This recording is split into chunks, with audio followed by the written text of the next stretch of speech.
Machine check করতে হবে। কোনো জায়গায় ইভিএম মেশিন খারাপ হলে নতুন মেশিন আনতে হবে। जो चुनाव हुआ, चुनाव का जो रिजल्ट था वो असली रिजल्ट नहीं था, वो मशीन का रिजल्ट था।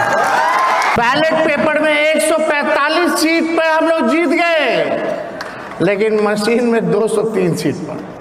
ईवीएम को लेकर एक बार फिर बड़ा सवाल। बिहार चुनाव नतीजे पर बोले तेजस्वी, ममता भी स्टेज से गरजी। जी हाँ दोस्तों, आज आपको दो खबरें बताऊंगी जिन्होंने इस वक्त चुनावी पारा गर्म किया हुआ है। तेजस्वी यादव ने बड़ा बयान दिया है और कहा पूरी जीत तंत्र मंत्र के खेल की वजह से हुई है। दूसरी तरफ ममता बनर्जी ने दोस्तों ईवीएम पर मोर्चा खोल दिया है। पूरा मामला क्या है बताऊंगी आपको इस वीडियो के अंदर।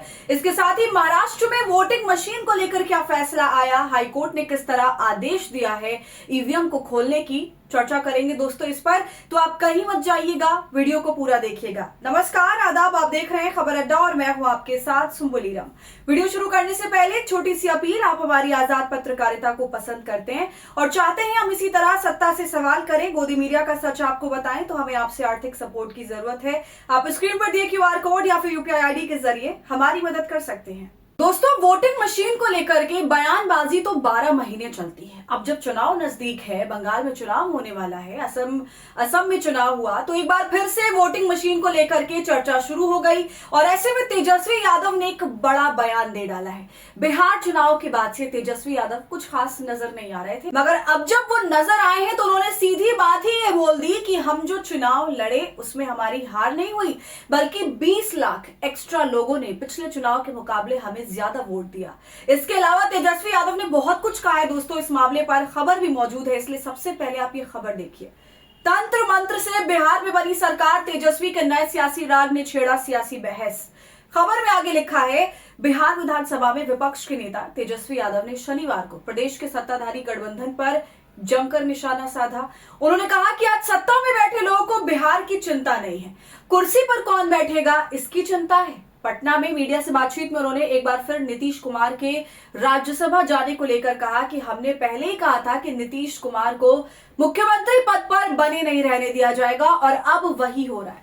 चुनाव के समय ये लोग बोलने की हिम्मत नहीं कर पा रहे थे, नहीं कह पाए। तो देखा आपने दोस्तों, तेजस्वी यादव सीधे तौर से कह रहे हैं कि ये सरकार तंत्र मंत्र से बनाई गई है और इसमें जनता के जनादेश की अनदेखी की गई। आगे वीडियो में आप सुनिएगा, तेजस्वी यादव ये भी कहते हैं कि मशीन से हमें कम वोट मिले, बैलेट पेपर पर ज्यादा वोट मिले। जो चुनाव हुआ, चुनाव का जो रिजल्ट था वो असली रिजल्ट नहीं था, वो मशीन का रिजल्ट था।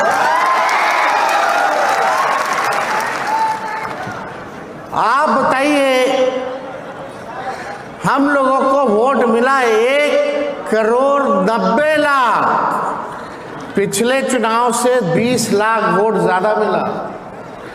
बैलेट पेपर में 145 सीट पर हम लोग जीत गए, लेकिन मशीन में 203 सीट पर हम लोग हार गए। ये संभव नहीं है। तंत्र लगाया गया, मंत्र लगाया गया, मशीन का खेला हुआ, धन का खेला हुआ, लेकिन हमारी ताकत को वो घटा नहीं पाए, बल्कि 20 लाख ज्यादा वोट हम लोग लाए। सुना आपने दोस्तों, ये सब कुछ तेजस्वी यादव ने कहा। इसके अलावा ममता बनर्जी का भी कुछ यही अंदाज नजर आ रहा है। अपनी रैली में स्टेज पर तमाम जनता के सामने, जहां लोगों का जमावड़ा है, उनके सामने वो घूम घूम कर वोटिंग मशीन के ऊपर बात करती हैं और साफ तौर से ये कहती हैं कि उनकी जांच होनी चाहिए, इन्वेस्टिगेशन होना चाहिए। दोस्तों, बंगाल में 23 अप्रैल से चुनाव होंगे और उससे पहले वहां बहुत कुछ चल रहा है। बीजेपी और तृणमूल कांग्रेस आपस में बयानबाजी लगातार कर रहे हैं और आपको मैं ये बता दूं कि चुनाव आयोग ने बंगाल में करीब 91 लाख वोटर्स का नाम वोटर लिस्ट से हटा दिया है। इसको लेकर भी खूब बवाल मचा। तृणमूल कांग्रेस के तमाम नेता चुनाव आयोग के दफ्तर पहुंचे, मगर वहां जाकर भी कुछ हासिल नहीं हुआ, बल्कि चुनाव आयोग ने उल्टा तृणमूल कांग्रेस के नेताओं को गेट लॉस्ट बोल दिया। तो पहले देखिए ममता बनर्जी क्या कुछ कह रही हैं। ইভিএম মেশিন চেক করতে হবে। কোনো জায়গায় ইভিএম মেশিন খারাপ হলে নতুন মেশিন আনতে হবে। প্রত্যেকটা প্রার্থীর এতে ভোট দিয়ে দেখতে হবে যে ভোটটা জেনুইন জায়গায় পড়ছে কিনা। বিষ্ণুপুর আমাদের হারিয়ে দিয়েছিল কিভাবে জানেন তো? बंगला में बोल रही थी ममता बनर्जी, मगर दोस्तों मतलब यही था कि वोटिंग मशीन की जांच होनी चाहिए, उसकी इन्वेस्टिगेशन होनी चाहिए, क्योंकि उसके जरिए घपलेबाजी बहुत होती है। तो दोस्तों वोटिंग मशीन को लेकर रार छिड़ गई है और इस मामले से आगे कुछ भी हो सकता है, कोई भी फैसला आ सकता है, क्योंकि इसकी शुरुआत मुंबई महाराष्ट्र से भी हो चुकी है। जी हाँ, बिल्कुल पक्की खबर, आप देख लीजिए। चुनावी इतिहास में पहली बार उम्मीदवार के सामने होगी ईवीएम की जांच, हाईकोर्ट का बड़ा आदेश। खबर में दोस्तों लिखा है, जस्टिस सोमशेखर सुंदरेसन ने ईवीएम की जांच करने का आदेश दिया। सीनियर कांग्रेस नेता और पूर्व मंत्री आरिफ नसीम खान की उपस्थिति में Bharat electronics limited BEL EVM की जांच करेगा। दरअसल खान ने चांदीवाली विधानसभा चुनाव के नतीजों को चुनौती दी है। विधानसभा चुनाव में खान शिवसेना विधायक दिलीप लांडे के खिलाफ चुनाव हार गए थे। अब आप दोस्तों ये समझिए कि बॉम्बे हाईकोर्ट का ये फैसला है और ये फैसला कांग्रेस पार्टी के पूर्व मंत्री, बहुत बड़े नेता नसीम खान, उनके द्वारा लगाई गई याचिका के बाद लिया गया है। बॉम्बे हाईकोर्ट ने ईवीएम की जांच और निरीक्षण की इजाजत दे दी है।